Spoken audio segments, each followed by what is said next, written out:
પાપડી ચાટ, દહીં ચાટ કે પછી આલુ ચાટ, આ બધાની ખરી મજા ક્યારે છે એ ખ્યાલ છે? એ છે તેમાં રહેલી પાપડી પૂરીનો. ક્રિસ્પી એવી ને કે મોઢામાં મૂકતા જ પહેલાં જ બાઇટમાં તે એકદમ ભૂકો થઈ જાય અને ચટણીઓ સાથે મિક્સ કરી મોંમાં ટેસ્ટનો બ્લાસ્ટ કરે. આવી ક્રિસ્પી અને ફરસી પાપડી પૂરી બનાવવા માટે આજે આપણે તિરુપતિ પ્રીમિયમ ફિલ્ટર સિંગ તેલનો ઉપયોગ કરશું.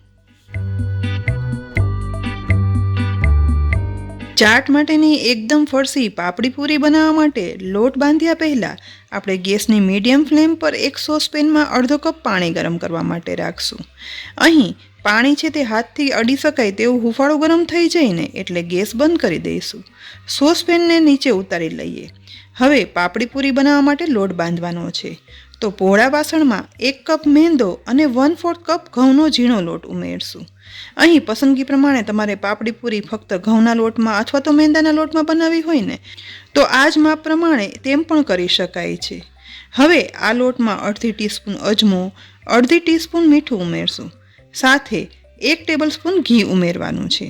ઘી ઉમેરી અને લોટ બાંધવાથી પાપડી પૂરી છે ને તે ક્રિસ્પીની સાથે અંદરથી જાળીદાર ફરસી બને છે. બધું હાથ વડે મિક્સ કરી લેવાનું જેથી ઘી છે ને તે લોટમાં વ્યવસ્થિત મિક્સ થઈ જાય. અહીં ઘી લોટમાં મિક્સ થઈ જાય ને ત્યારે આપણે હુંફાળું ગરમ કરેલું પાણી છે ને તે જોઈએ ને એ પ્રમાણે ઉમેરતા જઈશું અને લોટ બાંધતો જવાનો છે.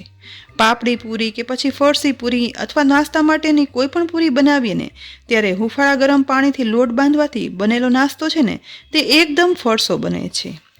આ પાપડી પૂરીનો લોટ છે ને તે એકદમ સોફ્ટ પણ નહીં અને વધારે કઠણ પણ નહીં, તેવો મીડિયમ કઠણ લોટ બાંધી લેવાનો છે.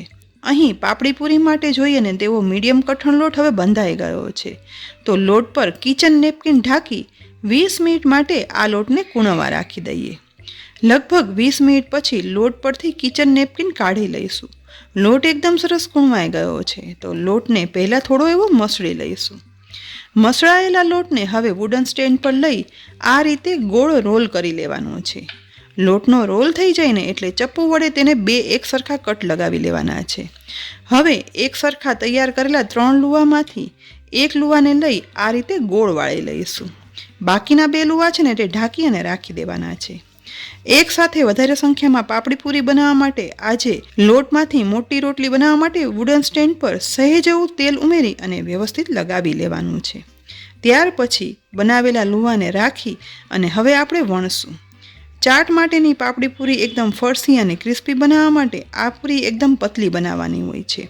માટે આપણે બની શકે ને એટલી મોટી રોટલી વણી લેવાની છે. વણતી વખતે જો જરૂર લાગે ને તો સહેજ એવો કોરો મેંદો અથવા તો ઘઉંનો લોટ સ્પ્રિંકલ કરવાનો.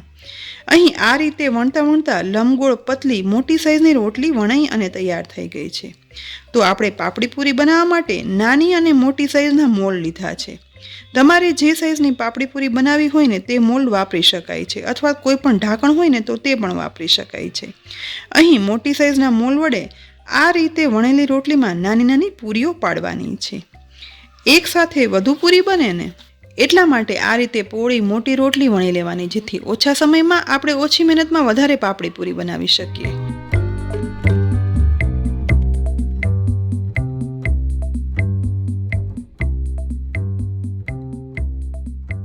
મોલ્ડ વડે બધી પૂરી પાડ્યા પછી હવે ફોક કે ચપ્પુના ઉપયોગથી આ રીતે દરેક પૂરીમાં થોડા થોડા હોલ કરી લેવાના. આ રીતે હોલ કરવાથી તળવા સમયે આ પૂરી છે ને તે ફૂલશે પણ નહીં અને વચ્ચેથી પણ એકદમ તળાઈ અને ક્રિસ્પી બનશે. ફોક વડે કટ લગાવાઈ ગયા પછી આ રીતે પાપડી પૂરીમાં રહેલો આજુબાજુનો લોટ છે ને તે પણ કાઢી અને અલગ કરી લેવાનો છે. અલગ થયેલો આ લોટ છે ને તેનો લુવો વાળી લઈશું અને ફરીથી તેમાંથી પાપડી પૂરી વણી અને તૈયાર કરી લેવાની છે. હવે બનેલી પૂરી ઉપર ફરીથી થોડું એવું વેલણ ફેરવશું જેથી મેંદાના કારણે કિનારીથી પૂરી થોડી થીક થઈ ગઈ હોય ને તો એકદમ સરસ ફ્લેટ થઈ જાય. એક સરખી સરફેસની પતલી પાપડી પૂરી વણાઈ ગઈ છે. વણેલી આ પૂરીને કોટનના કાપડ પર આ રીતે ફેલાવી દેવાની છે.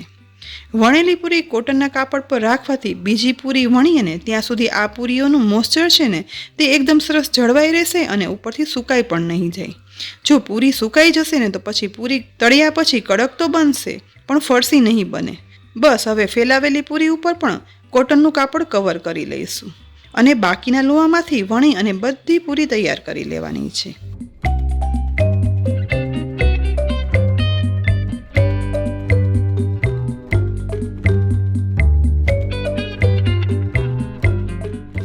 અહીં વણી અને તૈયાર કર્યા પછી જુઓ, ટોટલ આટલા લોટમાંથી 75 પૂરી વણી અને પાપડી પૂરી વણ્યા પછી તે પરફેક્ટ રીતથી તળાઈને તો જ ચાટ માટેની આ પૂરી ક્રિસ્પી અને ફરસી બને છે. તો આજે પાપડી પૂરી તળવા માટે આપણે તિરુપતિ પ્રીમિયમ ફિલ્ટર સિંગ તેલનો ઉપયોગ કરશું. વિટામિન એ અને ડી યુક્ત આ તિરુપતિ પ્રીમિયમ સિંગ તેલ ફિલ્ટર હોવાથી આ તેલમાં સિંગના બધા જ ન્યુટ્રિશન વેલ્યુ જળવાઈ રહે છે, જેથી તિરુપતિ ફિલ્ટર સિંગ તેલમાં તળેલા નાસ્તા લાંબો સમય સુધી ક્રિસ્પી અને ફરસા એ સ્વાદના અને સુગંધ સાથે લાંબા સમય સુધી સારા રહે છે અને ખોરા પણ નથી પડતા, જેથી આપણા પરિવારના સ્વાદ સાથે સ્વાસ્થ્ય પણ સચવાય છે.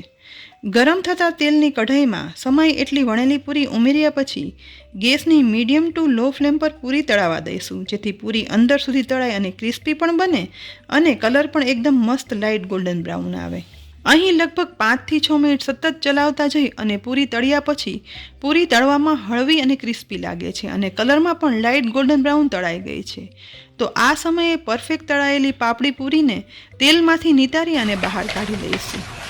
બસ બધી પૂરી આ રીતે તળાયા પછી હવે તળાયેલી બધી પાપડી પૂરીમાંથી એક પૂરી હાથમાં લઈ થોડી એવી પ્રેસ કરતા જુઓ, એક જ વખતમાં ભૂકો થઈ જાય ને તેવી ક્રિસ્પી અને ફરસી પાપડી પૂરી બની છે.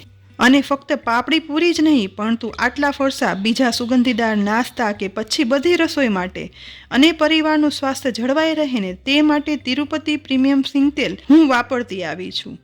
તો હું તમને જરૂરથી કહીશ કે જો તમે પણ તિરુપતિ પ્રીમિયમ સિંગ તેલ રસોઈમાં ઉપયોગ કરશો ને તો ફક્ત સ્વાદ જ નહીં પરંતુ પરિવારનું સ્વાસ્થ્ય પણ જળવાઈ રહેશે. તો ઘરમાં આજે બધી ચાટની ચટણીઓ બનાવેલી પડી છે, તો સાથે સાથે આ પાપડી પૂરીનો ઉપયોગ કરી ફટાફટ દહીં પાપડી ચાટ પણ બનાવી લઈએ. તેના માટે ડીશમાં 8 થી 10 પાપડી પૂરી ગોઠવી દઈશું. હવે પાપડી પૂરી ઉપર આ રીતે બાફી અને મેશ કરેલા બટેટા છે ને તે પણ ઉમેરી દઈશું. ત્યાર પછી તેના પર વિસ્ક કરેલું ગળ્યું દહીં સ્પ્રેડ કરશું. દહીં સ્પ્રેડ થઈ જાય ને એ પછી કોથમીર, ફુદીના, મરચાંની ગ્રીન ચટણી સ્પ્રેડ કરવાની છે. ત્યાર પછી લસણ, લાલ મરચું પાવડર અને ગોળવાળી તીખી લાલ ચટણી સ્પ્રેડ કરી લઈએ. હવે ખજૂર આંબલીની ખાટી મીઠી ચટણી પણ સ્પ્રેડ કરશું. હવે થોડી એવી સમારેલી ડુંગળી પાપડી ચાટ પર ઉમેરશું અને બેસનની નાયલોન સેવ પણ સ્પ્રેડ કરી દઈએ. સમારેલી કોથમીર વડે ગાર્નિશ કર્યા પછી એકદમ ચટપટી, ટેસ્ટી, ક્રિસ્પી પાપડી પૂરી સાથે બનતી દહીં પાપડી ચાટ બની તૈયાર થઈ ગઈ છે. આવી રીતે પાપડી પૂરીની પૂરી બનાવી અને પાપડી ચાટ પીરસો ને એટલે જોઈને જ મોંમાં પાણી આવી જાય અને આ પાપડી ચાટ ખાવાથી મન તો રોકી જ ના શકાય. તો ફ્રેન્ડ્સ, આજે બધી ટિપ્સ સાથે ફરસી અને ક્રિસ્પી પાપડી ચાટ બનાવી. તમને આ રીત કેવી લાગી કોમેન્ટ બોક્સમાં લખી જરૂરથી કહેજો. રેસીપી ગમી હોય ને તો લાઇક અને શેર કરજો. સાથે જ અમારી યુટ્યુબ ચેનલ સબસ્ક્રાઈબ કરી અમારા ફેસબુક પેજને લાઇક કરી અને ફોલો કરજો, જેથી આવી અનેક ઉપયોગી રેસીપીના અપડેટ્સ તમને તુરંત જ મળી જાય. ફરી મળશું ઉપયોગી રેસીપી સાથે. ત્યાં સુધી આવજો.